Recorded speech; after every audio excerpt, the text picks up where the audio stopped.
Bonjour à tous, merci de nous rejoindre pour cette édition de la mi-journée. Au long de la semaine, nous allons vous faire visiter les plus beaux marchés de Noël. Une véritable invitation à la flânerie. L'un des plus célèbres est celui de Strasbourg en Alsace. Mais celui de Kaysersberg, beaucoup plus confidentiel, est désormais devenu un incontournable. Depuis 27 ans, la formule n'a quasiment pas changé. Seulement quelques chalets en bois et beaucoup d'artisanat.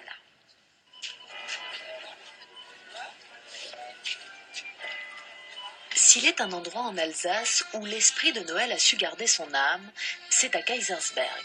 Dans les ruelles du village, tous les sens sont en éveil.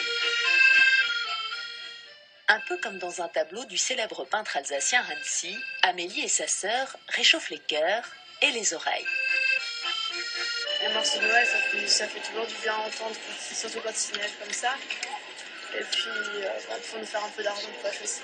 D'accord. Les gens sont généreux avec vous? Oui, en général, ils sont assez généreux. Des touristes généreux et très nombreux pour un village de seulement 3000 habitants. On estime entre 200 et 250 000 visiteurs qui nous font l'honneur de venir chaque année dès le premier week-end de l'Avent. Ça aussi, c'est notre tradition. On n'ouvre pas du tout avant cette date. Donc là, on a ouvert le 30 novembre. Patrimoine, tradition, authenticité, c'est la charte défendue par Christophe Bergamini, le directeur de l'Office du tourisme. Là, justement, on voit les décorations chez les commerçants avec juste du sapin, des nœuds rouges et des lumières non scintillantes. Ça n'a pas bougé depuis 27 ans. On n'est pas habitué par chez nous. C'est décoré également, mais pas. On n'a pas cet esprit aussi festif, je dirais. Il y a la petite touche personnelle de chaque artisan, donc c'est très très bien. On est entré par exemple dans une église là, par des petites. On a l'impression que c'est des petites trappes qu'on ouvre comme ça.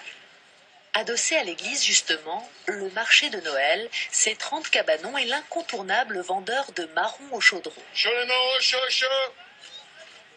J'attends de la Drôme, là, messieurs, dames. Le principe, c'est au charbon de bois, donc il faut les retourner pour qu'ils soient à peu près cuits de la même façon, à droite et à gauche.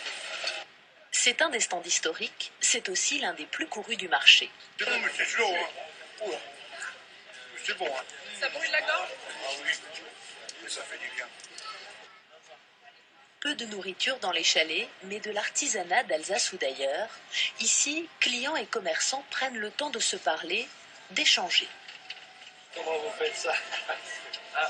C'est dans une pièce, c'est taillé dans la main. En général, les gens sont plutôt très sympathiques sur les marchés de Noël. C'est vrai qu'on a un très bon contact avec les clients et c'est très appréciable. Et ça me permet, moi, de peindre à l'huile de manière tout à fait traditionnelle. D'accord. Et donc, ça bouge pas. Le marché est ouvert seulement les week-ends et permet ainsi aux petits artisans de travailler la semaine. C'est le cas de ces centonniers savoyards. Du coup, on est là 3 jours, vendredi, samedi, dimanche. Ça minimise les frais d'inscription. C'est horriblement cher, un marché de 5 semaines. Dans d'autres marchés, c'est plus de 2000 €, on n'arrive pas à amortir ça. Mais le roi du marché reste le vin chaud préparé par les bénévoles. Il est fait à base d'anis étoilé, d'orange et de citron. Et une fois que la décoction est faite, elle est filtrée et mélangée donc au vin rouge. Et voilà, au vin chaud de Kaysersberg. Rouge ou blanc, il s'en vend plus de 1000 litres chaque week-end. Donc ça fait 3 blancs plus le rouge, je vous paye. Là, il a un bon petit goût d'épices. C'est vrai qu'il est très bon. C'est un peu chaud, il faut boire doucement, mais ça passe très très bien. Là, c'est un vin chaud au vin blanc. Et alors? Très bon. C'est le deuxième. Je vous dis, c'est que le deuxième. Vapeur de vin chaud, charme du village, sélection des produits, la bonne étoile de Noël brille sur le marché de Kaysersberg depuis 27 ans et n'est, semble-t-il, pas prête de s'éteindre. Marché de France, un feuilleton signé Stéphanie Lafuente, Aurélie Méraud, Jean-Pierre Pasteur, Raphaël Doumergue et Sylvain Drou.